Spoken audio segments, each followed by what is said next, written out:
isn't there to love about working on the show? We get to work in these beautiful sets. This year felt really special because the world shut down.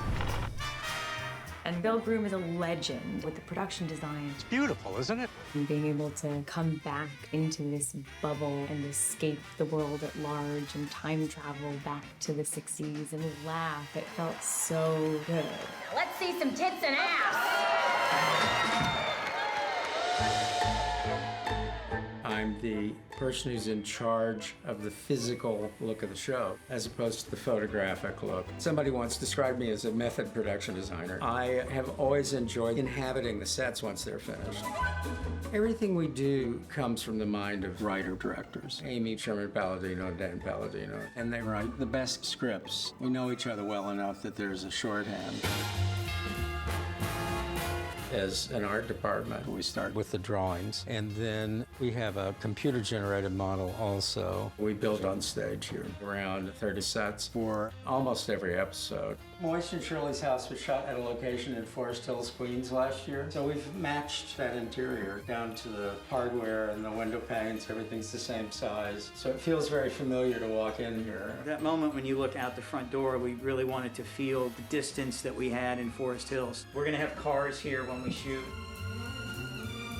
It's always kind of a delight to get to come to set and sort of see every nook and cranny as though we're actually inside of a real-world environment. This is the biggest build I've ever worked on. They've told us loud and clear that they need access to 14 sets. And so we're into hundreds of people by the time we're really up and running. Biggest challenge this season is the Wolford Strip Club. It becomes a home for Midge in terms of her work life. You're almost as funny as the men comics. We're gonna work on that. I think the decision to build that Broadway theater really was because there was a point when we weren't sure that we were going to be able to shoot on location for many months in New York because of COVID restrictions, and it made sense to have it here at the studios. Theater's been dark for a year at that point, and it feels like a piece of the heartbeat of New York is missing, and Bill Groom brought it to life. It was really emotional. You're in the cheap seats! That chandelier is from Breakfast at Tiffany's? This chandelier is called Big Bertha. It was the largest chandelier we could find. When it came in its cradle from California, it weighed 1,300 pounds. Very exciting to have this piece of cinema history.